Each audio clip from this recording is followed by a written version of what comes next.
So let's go into the oil table.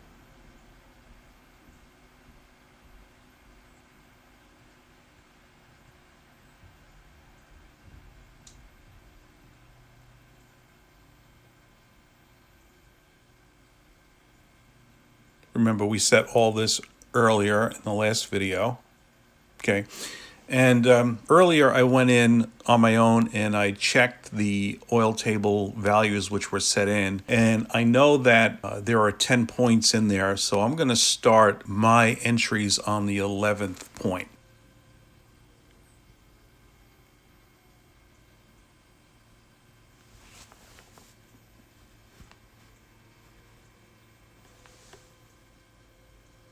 So this entry point is the data set in the oil table. It's number 11.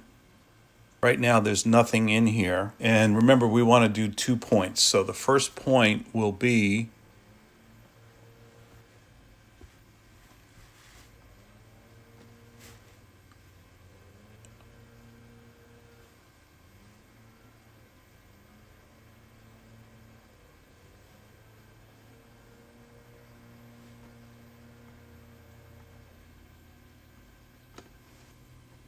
$13.54. Here we have to put in our point 11.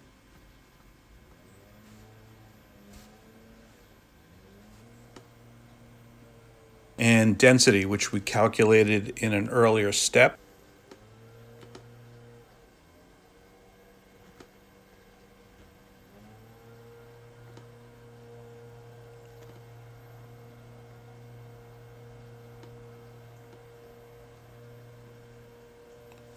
And we had calculated it to be 849 kilograms per cubic meter.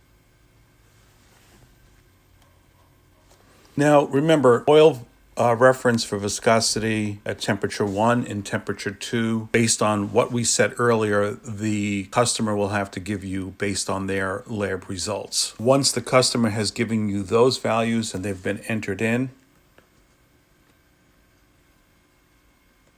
you're going to need to set the K0 and K1 coefficients.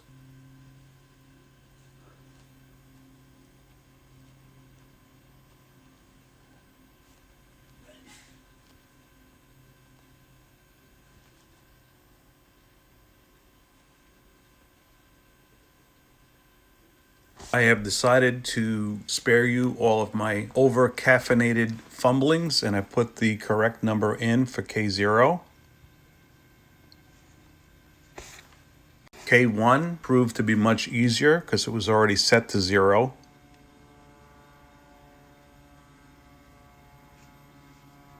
And if you recall from what I had told you earlier, you're going to leave K2 set to 0.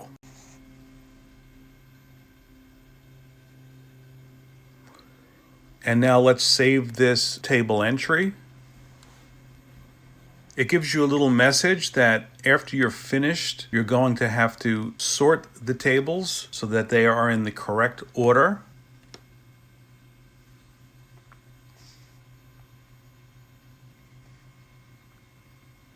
Now let's go ahead and sort the oil table values. Operation was successful.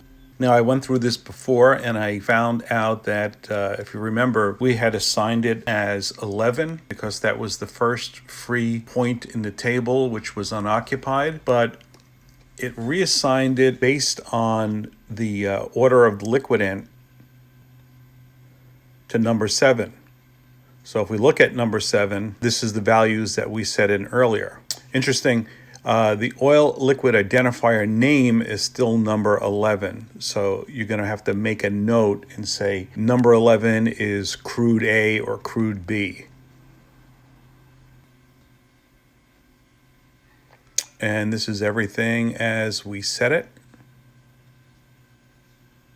And that's finished. Now, If you remember, we also had a second point, which was 1362, based on a liquidant bandwidth of 4 meters per second. So I'm going to do the identical steps that I just did with 1362. So it gives that liquid a little bit of wander room and still providing us with the correct readings. Now, to set this in permanently, we're going to want to back up the oil tables. And it says right here, we're going to back up the complete oil table in persistent memory.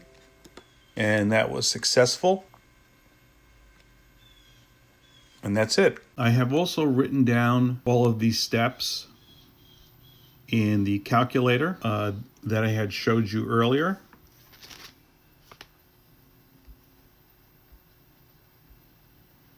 And I'm going to include that in the link for this video. That's it. Thank you.